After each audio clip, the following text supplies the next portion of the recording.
Serious. What's the scariest thing that has ever happened where you feared for your life? I got caught in a riptide off Daytona Beach. I was just floating not too far off the shore with a friend, future wife, but that's another story, and her younger cousin. They got hungry, so they went back to the shore to get some food, but I was just in a good mood, floating in the water and relaxing, so I wanted to stay out for a bit. I kinda zoned out, looking at the horizon and all the boats off in the distance. It all felt very calm, even though the waves were pretty strong. Eventually, I turned around to start heading back to the beach, and I realized I was much further away from the shore than I thought, and there weren't any other people near me anymore. I started swimming back to land, but the beach wasn't getting any closer. I panicked a little, and I tried to swim as hard and as fast as I possibly could to get to the beach. After a minute or two, I came to the grim realization that the beach was still getting further away. I started to truly feel like my life was in danger. I was about to really freak out when a random surfer paddled over and asked me if I needed help. I said yes, and he grabbed my hand in one of his and kept paddling with the other. He explained, "You looked like you were in trouble. When you get stuck in these things, you gotta swim parallel to the shore to get out of them." He pulled me to the left and dropped me off in much calmer waters. I swam toward the beach, and this time actually made progress until I could stand and walk back onto dry land. I was nowhere near where I started, and it was a long walk to get back to our spot on the beach, but I've never been more thankful for a long walk. The earthquake in Washington, D.C. in 2011. I'm from California, so I wasn't new to earthquakes, but when it first began to shake, it didn't immediately register what was happening. First, I thought it was the metro, but then I realized I was nowhere near a stop. Next I thought, terrorist attack. But there were no explosions, fire, or smoke. It finally dawned on me it was an earthquake, and I was about to shrug it off like I was used to back home. But then I suddenly remembered where I was, and that there aren't earthquakes in DC.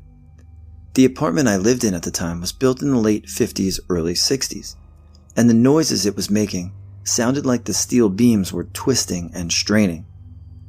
The swaying and sound it made was terrifying. I realized I had nowhere to run, nowhere to go, and just stood looking out my window frozen. When I saw everyone running out of the building, I knew I wouldn't make it out in time if the building collapsed. So at that moment, I accepted I was going to die. It was the strangest sensation. Total calm and acceptance, yet indescribable horror. There were no damage or injuries reported in my building, but I will never be able to shake that experience. Not the earthquake itself, but that split second where I believed I was going to die. At a friend's barbecue, I stupidly decided to swim from one end of the pool to the other under the pool cover. Got about halfway and was smoked, so went to push up the cover to get some air. It doesn't work that way. After a few efforts to push the cover up, and a moment of sheer panicked flapping, I realize I have to swim for the edge. Being pretty wigged out, my brain doesn't go to the closest edge at the side of the pool, but for the far end. I made it there just while my vision was starting to go a bit dark and blurry, and crawled, grasping, out up the steps, flopped down on my back and coughed up the last of the water I'd taken in. As I finally sat up, someone handed me a beer. None of my mates had a clue what had just nearly happened, and I find myself wondering, when I think about it since, how long they'd left me under there before realizing something was wrong. Probably not what you're looking for, but I've been close to death a few times. First time in college, when my blood sugars were way too high, type 1 since I was 10. I started to throw up around 9 p.m. Friends finally took me to the hospital around 1 p.m. the next day. I was so weak I couldn't stand. Dehydration and ketoacidosis. I only remember the doctor talking about putting an IV in the vein between my finger and thumb. I told them they'd have to wait until I passed out, and them calling my parents to come ASAP, as they didn't expect me to make it. About 5 years later, I was once again controlling my blood sugars, finally. I had a severe low blood sugar incident while student teaching. I passed out. The principal tried to give me sugar, but I bit her, or so I was told. I don't really remember. I do remember waking up in an ambulance with a very pissed off EMT who had just backhanded me across the face. He said that he could sit there and try to get an IV in, and I would die because if he didn't gotten it by now, he wasn't going to be able to while the ambulance was moving, or I would swallow the gel he was putting in my mouth and not spit it all over him again. He was big, black, masked, and scary sounding, also covered in spit. I took the gel. My sugars were too low to register on the glucometer, and it goes down to about 15. 80 to 120 is normal. Feeling so out of control of your own body, waking up to people yelling at you, having your parents or fiance crying by your side as you recover is very scary. Knowing you should have died both times is also very scary, but on a different level. So nothing super dramatic, but still the scariest things I've had happen. I was in Istanbul during the 2015 military coup. In hindsight, it probably wasn't the absolute scariest thing to ever happen to me, but it's definitely up there on the top of my list. I was unfortunately in a cafe in Istiklal Caddesi, kinda like Times Square of Istanbul, pretty touristy place, with some friends, and this cafe usually closes at around 3 a.m., but this day the employees started asking everyone to leave at around 11 p.m. My friends and I didn't think much of it, and we were casually leaving, only to be surprised to see the amount of panic out on the street. Now mind you, this street is already a very crowded one, but now everyone from every store, restaurant, and cafe was out on the street on account of everything shutting down. We bumped into some friends on the street, and just as we asked them what's going on, some idiot right in the middle of the square decided to yell, "Bomb!" My anxiety skyrocketed, and I went into autopilot mode. My friend dragged us all back into the cafe we were in. We were friends with some of the employees, so they let us in as they shut the main door. We stayed there for 15 minutes while we waited, but honestly, it felt like an eternity. We then decided to step out, and I shit you not, the entire street was deserted. Maybe 3 to 5 people running to get out. By now we had somewhat of an idea about the coup, and also learned that all public transportation shut down. Now I was panicking even more because A, I didn't know how to get back home. B, my Turkish wasn't really fluent back then, so I didn't even know who to ask for help. And C, I was out of data, so I couldn't use Google Maps or contact any family. We found our way out of that area to where we would normally find cabs, except no one wanted to take anyone anywhere. They were all trying to get home themselves. Luckily, a very nice cab driver noticed us terrified foreign girls and decided to drop us home. So we hopped in, and the plan was to drop me and my roommate to my place, then the other friends would continue to their place, since they knew more Turkish and could direct the cab. Now every route we took ended up being blocked by the military or cops or something, so they had to eventually drop us off at some random place, middle of the night, where we had no clue how to get back. Whenever we stopped anyone on the street to ask for directions, all they would say was, "Don't go there. That's where it's the most violent right now." Great. We somehow found our way back home and made it home. Honestly, I don't remember much of it as I was in a daze. We couldn't sleep the entire night because of panic, and we kept hearing those mighty loud fighter planes above us, and we honestly thought they'd drop bombs on us or something. That was a night I honestly thought I'd die. But alas, morning came, and by morning the coup was over. Funniest thing to me was how the next day, Turkish people were out on the street drinking chai as if nothing ever happened. I was at a friend's house with some of her older male friends when I was 15, female, sitting staring out of the front window. The front gate opened and a man walked through who I had never met but recognized to be my friend's ex-stepfather, who was at the time in prison for GBH, serious assault, on her mother. Nobody had been warned that he'd been released that day and with a vengeance. I was aware that he was a dangerous man, so shouted to alert everyone straight away as he began to charge toward the front door, trying to break it down. We all barricaded ourselves in the kitchen and took large knives out to defend ourselves. We heard a large smash, which was the ex-stepfather shattering the front window I'd just been sat at and entering the house. My friend's mother was on the phone to the police at the time, pleading with them to hurry as he battered the kitchen door with an axe he'd found in the garden. He broke the door, but we had barricaded it with the fridge and multiple other appliances, with the older boys forcing them in place, so he couldn't enter through there.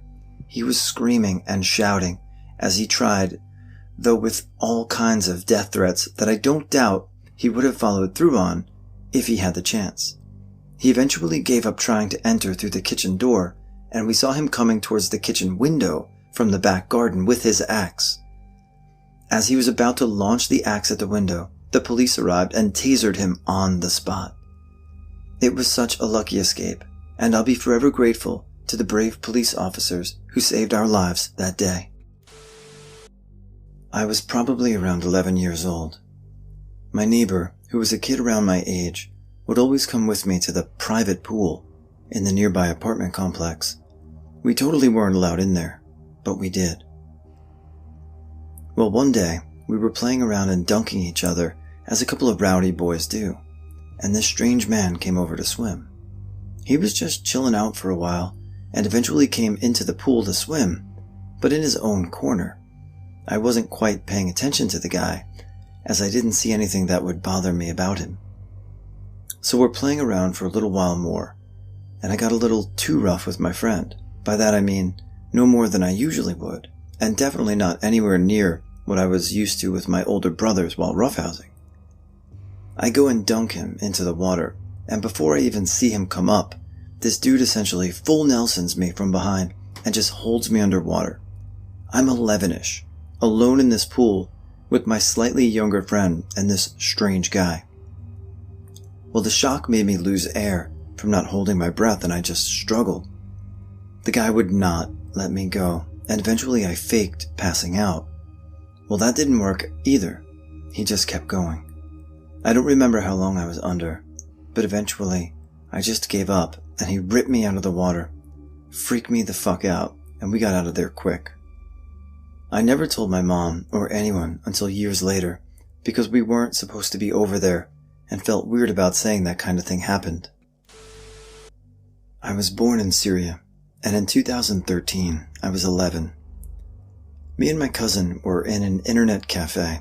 After about an hour, we heard a loud sound like an explosion or something, but nothing special. We've already heard some similar things before. The same sound came again, 2 times, but louder. After 5 minutes, they told us they're closing, and we have to go home or hide somewhere, because it wasn't an explosion in another city. It was ISIS using some kind of cannon on our city, and it was very close. At that time, we were very lazy and didn't do any sports. We couldn't run for more than 2 minutes, but that day we ran for 25 minutes straight.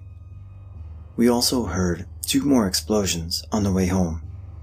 I still remember my cousin's scared face. It said, "Why did I come here?" He was from a different city and visited us for a weekend. As we were home, we just didn't move until it ended. That was the last time my cousin visited us alone. I blacked out while driving on a highway. I was visiting a farm in rural Tennessee that lacked running water for a night. Went to bed. Woke up 2 hours later with agonizing stomach pain that quickly progressed to an unholy combination of vomiting and diarrhea. I was running a fever and couldn't keep water down, so I knew I needed to get somewhere with running water, medical care, and a drugstore. As soon as the sun came up, I started driving for the nearest hotel. It was 4 hours away. It was mostly little 1-lane each-way highways that turned and twisted through the mountains. I'd drive for 20 minutes, pull over on the scenic shoulder to be violently ill, continue the cycle. I was medicating as best I could and trying to keep fluids down, but I was sick as a dog. I don't remember blacking out. I didn't feel any warning signs before it happened. I remember coming to, though. I came back to my car moving down the road on the wrong side of the double yellow line with a truck headed my way.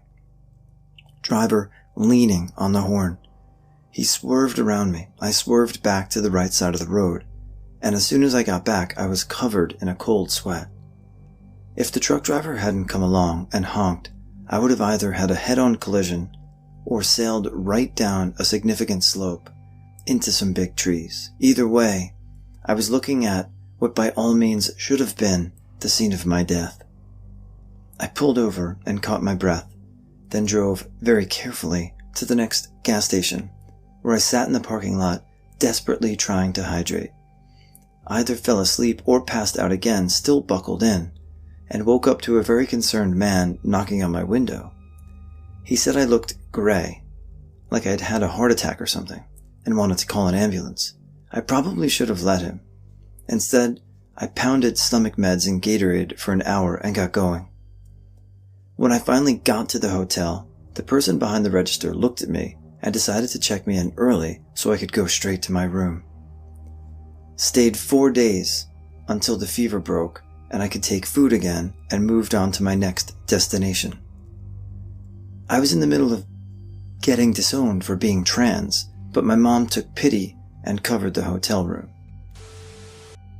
I got attacked by a German Shepherd. I was working at a doggy daycare place. First day on the job, actually. I had already given him food and taken away the food dish, no problem. But when I knelt on the ground to give him water, he sprung at me with insane fury. He would have ripped my face off, but I threw my arms/hands in front of me. He grabbed and shook my arm really hard, and at some point ended up breaking both of my hands. It's crazy, both how quickly this happened, and at the same time how slow time felt. I found out that I do not scream in dangerous situations, I freeze. I was just whimpering "ow" repeatedly. I was in a room by myself with a dog, and a coworker was vacuuming, which was very loud anyways. Fortunately, he got a glimpse inside the room and was able to pull the dog off of me. I guess it was the shock, but it was trying to wash off my arms and hands that hurt so bad and almost made me pass out rather than the actual incident.